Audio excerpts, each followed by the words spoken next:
میر حسن میں خوش آمدید۔ جدید AI کے انداز میں اسلامی معلومات۔ کیا کبھی سوچا ہے کہ عقیدت میں کتنی طاقت ہوتی ہے؟ مطلب اتنی گہری کہ وہ ہر حد پار کر جائے، اور محبت کا وہ قرض جو کبھی چکایا ہی نہیں جا سکتا، وہ کیسا محسوس ہوتا ہوگا؟ آج ہم کچھ ایسی ہی طاقتور تاریخی روایت میں غوطہ لگائیں گے جو ہمیں ایمان، عقیدت اور اللہ کی لامحدود رحمت کی کچھ ناقابل یقین کہانیاں سناتی ہیں۔ ذرا سوچئے، ایک طرف ایک غریب طالب علم جس کے پاس علم کی پیاس کے سوا کچھ نہیں، اور دوسری طرف ایک طاقتور بادشاہ جس کے قدموں میں دنیا ہے۔ ان دونوں میں بھلا کیا تعلق ہو سکتا ہے؟ کوئی جوڑ ہی نہیں لگتا، ہے نا؟ لیکن اسی سوال کے جواب میں ہماری پہلی کہانی چھپی ہے، اور اس کا جواب وہ ایک ایسی جگہ چھپا ہے جس کا کوئی تصور بھی نہیں کر سکتا۔ ایک خواب میں، جی ہاں، ایک ایسا خواب جو ہمیں 9ویں صدی کے عظیم حکمران سلطان محمود غزنوی کی زندگی کے اس خفیہ پہلو سے ملواتا ہے جس کے بارے میں دنیا کو کچھ پتہ ہی نہیں تھا۔ تو کہانی کچھ یوں ہے کہ ایک نوجوان طالب علم تھا، علم کا اتنا شوقین کہ اس کی غربت بھی اس کے آگے کچھ نہیں تھی۔ مسئلہ یہ تھا کہ اس کے پاس اتنے پیسے نہیں تھے کہ وہ اپنے چراغ کے لیے تیل خرید سکے، تو جیسے ہی رات ہوتی اندھیرا چھا جاتا اور اس کی پڑھائی رک جاتی۔ ایک رات وہ اپنی اسی بے بسی پر روتے روتے بس اسی غم میں سو گیا، اور پھر خواب میں اسے وہ زیارت نصیب ہوئی جس کی تمنا ہر مسلمان کرتا ہے، نبی اکرم صلی اللہ علیہ وسلم کی۔ آپ صلی اللہ علیہ وسلم نے اسے فرمایا کہ سیدھا سلطان محمود غزنوی کے پاس جاؤ۔ اب وہ طالب علم سوچ میں پڑ گیا کہ میں ایک معمولی سا طالب علم اور وہ سلطنت کا اتنا بڑا بادشاہ، میری بات پر کوئی یقین کیوں کرے گا؟ بھلا میری رسائی وہاں تک کیسے ہوگی؟ لیکن نبی اکرم صلی اللہ علیہ وسلم نے اس کی پریشانی کا حل بھی بتا دیا۔ آپ نے اسے خفیہ پیغام دیا، ایک نشانی، ایک ایسی بات جو صرف سلطان ہی سمجھ سکتا تھا۔ یہ پیغام بادشاہ کی اس خفیہ عبادت کے بارے میں تھا جس سے اس نے دنیا کی نظروں سے بالکل چھپا کر رکھا ہوا تھا۔ اور وہ راز کیا تھا؟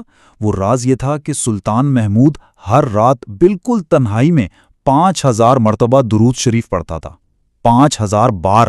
سوچئے ذرا، یہ ایک ایسا عمل تھا جو صرف اس کے اور اللہ کے درمیان تھا۔ تو جب اس طالب علم نے یہ پیغام سلطان تک پہنچایا تو سلطان کے تو ہوش اڑ گئے، وہ اپنے آنسوؤں پر قابو نہ رکھ سکا، کیونکہ یہ اس بات کا پکا ثبوت تھا کہ وہ خواب سچا تھا۔ اور دیکھیں، ایک بادشاہ کی ایسی لگن کوئی ایک آدھ مثال نہیں ہے۔ تاریخ تو ایسی ہستیوں سے بھری پڑی ہے جنہوں نے عبادت کے ایسے معیار قائم کیے کہ عقل دنگ رہ جائے۔ عباسی خلیفہ ہارون الرشید کی ہی مثال لے لیں، اتنے بڑے اور طاقتور حکمران، لیکن کبھی کبھی ایک ہی رات میں 800 رکعت نوافل پڑھا کرتے تھے۔ 800! یہ کوئی ایک دن کی بات نہیں تھی، یہ ان کی زندگی کا معمول تھا۔ سیدہ فاطمۃ الزہرا رضی اللہ عنہا جیسی ہستیوں کو تو لگتا تھا کہ راتیں عبادت کے لیے چھوٹی پڑ گئی ہیں۔ وہ سوچتی تھی کہ کاش رات اور لمبی ہوتی۔ اور آج ہماری راتیں اکثر غفلت میں فون سکرول کرتے ہوئے گزر جاتی ہیں۔ تو یہ صرف وقت کا نہیں بلکہ ہماری ترجیحات کا فرق۔ چلیں اب یہاں سے سیدھا چلتے ہیں روز قیامت کے میدان میں، ایک ایسے منظر کی طرف جہاں ایک شخص کا حساب کتاب ہو رہا ہے اور اس کے گناہ اس کی نیکیوں پر بہت بھاری پڑ گئے ہیں۔ ذرا اس منظر کو تصور میں لائیں، اعمال کا ترازو لگا ہوا ہے۔ جب اس شخص کے اعمال تولے جاتے ہیں تو گناہوں کا پردہ ایک پہاڑ کی طرح نیچے جھک جاتا ہے، جبکہ نیکیوں والا پردہ بالکل ہلکا ہو کر اوپر اٹھ جاتا ہے۔ بچنے کی، نجات کی کوئی امید نظر نہیں آ رہی۔ اب وہ خوفناک حکم سنایا جاتا ہے، اسے جہنم میں لے جاؤ۔ فرشتے اسے پکڑ لیتے ہیں اور وہ شخص بالکل مایوس اسے گھسیٹ کر لے جایا جانے لگتا ہے۔ لیکن ٹھیک اسی لمحہ یہ سارا منظر حضرت آدم علیہ السلام دیکھ رہے ہوتے ہیں۔ وہ فوراً نبی اکرم صلی اللہ علیہ وسلم کو ان کے آسمانی نام سے پکارتے ہیں، یا احمد، یا احمد، تاکہ آپ صلی اللہ علیہ وسلم کی توجہ اپنی امت کے اس شخص کی طرف ہو جائے جو مصیبت میں ہے۔ اور بس پھر وہ منظر سامنے آتا ہے جو اللہ کی رحمت کا شاہکار ہے۔ نبی اکرم صلی اللہ علیہ وآلہ وسلم تیزی سے فرشتوں کے پیچھے بھاگتے ہیں، انہیں روکتے ہوئے کہتے ہیں، رک جاؤ، میں تمہیں رکنے کا حکم دیتا ہوں۔ لیکن فرشتے تو اپنے کام کے پابند ہیں، وہ چلتے رہتے ہیں۔ تب آپ صلی اللہ علیہ وآلہ وسلم آسمان کی طرف دیکھ کر عرض کرتے ہیں، اے میرے رب، تو نے مجھ سے وعدہ کیا تھا کہ تو مجھے میری امت کے معاملے میں رسوا نہیں ہونے دے گا۔ اور پھر وہ لمحہ آتا ہے جو سب کچھ پلٹ کر رکھ دیتا ہے۔ نبی اکرم صلی اللہ علیہ وسلم اپنے پاس سے کاغذ کی ایک چھوٹی سی پرچی نکالتے ہیں اور کہتے ہیں کہ اسے ترازو پر رکھو۔ پتہ اس چھوٹی سی پرچی پر کیا تھا؟ اس پر اس شخص کا پڑھا ہوا درود شریف لکھا تھا اور جیسے ہی اسے نیکیوں کے پڑلے میں رکھا گیا، ترازو کا کانٹا جھک گیا۔ گناہوں کے پہاڑ کے مقابلے میں وہ ایک چھوٹا سا عمل بھاری پڑ گیا۔ اس شخص کی قسمت ہی بدل گئی اور اس کے لیے جنت کا فیصلہ سنا دیا گیا۔ تو اس سے پتہ چلتا ہے کہ خلوص سے کیا گیا کوئی عمل بھی چھوٹا نہیں ہوتا۔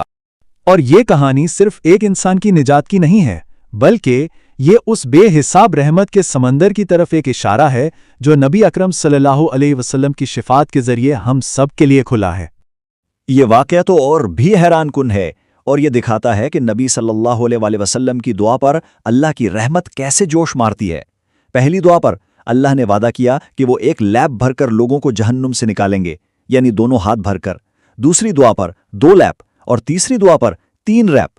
یہ تعداد اتنی بڑی ہے، اتنی زیادہ کہ ہم اس کا تصور بھی نہیں کر سکتے۔ خربوں، اربوں، شاید اس سے بھی کہیں زیادہ۔